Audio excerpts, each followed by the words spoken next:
लोक में भी और परलोक में दोनों में निर्वाह करने वाला केवल और केवल श्री राम नाम, श्री हरि नाम, श्री कृष्ण नाम, भगवान नाम, दूसरा नहीं। इसी को गोस्वामी जी ने विनय पत्रिका में कहा, लूगा रोटी नीके राखे और आगे हु की वेद भाखे। बोले आप नाम का आश्रय ले लो, हम प्रतिज्ञा पूर्वक कहते हैं कि आपको अन्न और वस्त्र की कमी नहीं पड़ेगी।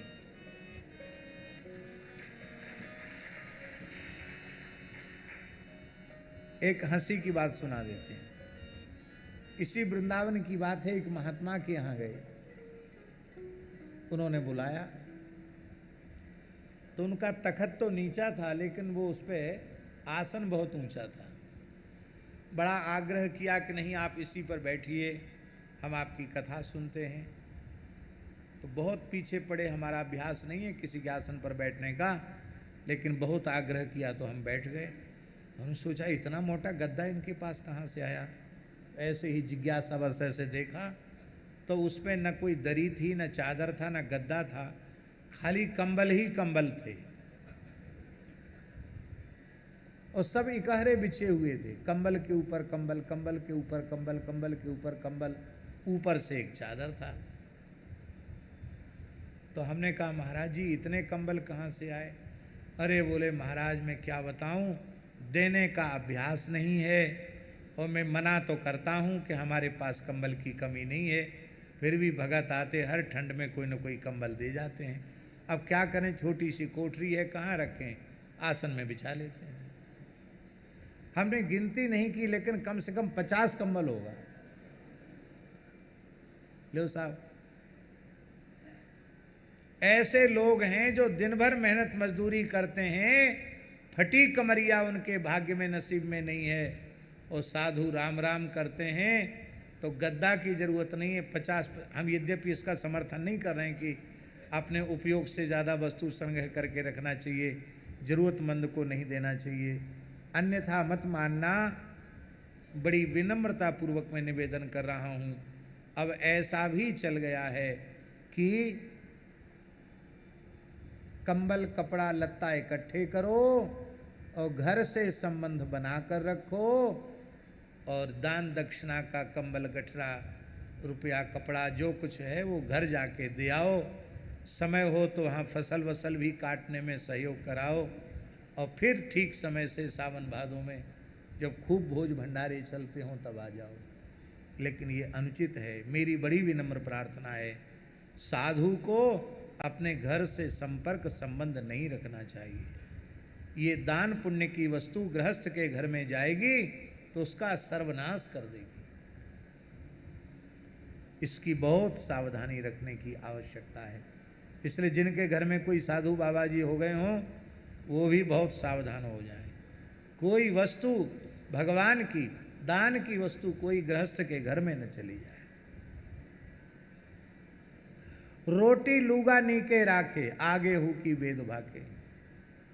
एक बार पुरुषोत्तम मास था, जैसे अब चल रहा है, और पुरुषोत्तम मास था, शायद आश्विन था, आश्विन महीना, कुआर का महीना, और हमको गुजरात में एक जगह जाना पड़ा। लाल पर एक जगह है मोरवी के पास, वहाँ गुरुजी एक बहुत अच्छे महापुरुष जिनके प्रभाव से सैकड़ों जीव भजन में लगे, तो उनके आग्रह पर वहाँ गए थे सत्संग में। तो हमने सोचा भाई अधिक मास है और कुआर का महीना वैसे भी है तो एक समय प्रसाद पाने का नियम ले लें, और वो भी फलाहार करने का। तो कहीं बनाएंगे तो अपने हाथ से बनाएंगे, नहीं तो फल ले लेंगे। और वहाँ जब पहुँचे स्वामी जी, जब वहाँ पहुँचे तो वहाँ के एक व्यक्ति ने हमको लिस्ट बताई। बोले महाराज आप इतने दिन रुकने वाले हैं, सब पक्का है, कितनी जगह आपको बाल भोग जाना है, कहाँ राजभोग जाना है, कहाँ ब्यारू करना है। भैया इतनी सामर्थ्य हमारी नहीं है। बोले महाराज वो तो साल भर से प्रतीक्षारत हैं, लोग रोने लग जाएंगे, गांव के गरीब आदमी हैं। और वस्तुतः लोग रोने गाने लग गए कि नहीं महाराज में कैसे होगा, एक कण तो मुंह जूठा करो, चाहे खाना तो पड़ेगा। अब सब परम वैष्णव महाराज, सब गौ माता की सेवा करने वाले, गोव्रती, बड़े अच्छे लोग, शौचाचार संपन्न लोग, भगवत भक्त लोग, आखिर हमको अपने नियम को विराम दे करके सबके भाव को रखना पड़ा। उस समय हमारे मन में एक बात आई कि बिना भजन किए, केवल तिलक लगाने से, तुलसी बांधने से, भूले भटके 2-4 राम नाम लेने से तो राम जी ने महीना भर की 15 दिन की लिस्ट तैयार कर दी। कहाँ बाल भोग, कहाँ राजभोग, कहाँ ब्यारू, जिन्होंने अपना जीवन हरि नाम के लिए समर्पित कर दिया है, श्री राधा वल्लभ लाल जी, श्री जानकी वल्लभ लाल जी के चरणों में समर्पित कर दिया है, उनको भला संसार की किस वस्तु का अभाव हो सकता है। भोजनाच्छादने चिंताम वृथा कुर्वन्तु वैष्णवाः योसौ विश्वम्भरो देवः स भक्तान क्यों उपेक्षते। जो भगवान विश्वम्भर हैं वे क्या अपने भक्तों की उपेक्षा कर सकते हैं क्या? कदापि नहीं कर सकते। तो रोटी लूगा नीके राखे और आगे हु की वेद भाखे। आगे हु की वेद भाखे का अर्थ है ऐसा नामाश्रयी जीव संसार में तो दुखी नहीं ही रहेगा और मरने के बाद भी जही मरने से जग डरे सो मेरे आनंद। कब मरी हो कब भेंटी हो पूर्ण परमानंद। क्या करें, मैं अपने लोभ का संवरण नहीं कर पा रहा हूं। पूज्य श्री व्यासनंदन जी गुरु जी विराजमान हैं, पूज्य श्री नैयायिक गुरु जी विराजमान हैं, बड़े बड़े विद्वान यहाँ बैठे हुए हैं। एक श्लोक उच्चारण करने का हमारा मन कर रहा है। देवर्षि नारद जी कह रहे हैं, यथैहिका मुस्मिक कामलंपटा सुते सुदारेषु धनेषु चिंतयन् संकेत विद्वान कुकले वरात्ययात् यस्तस्य यत्नः श्रम एव केवलम।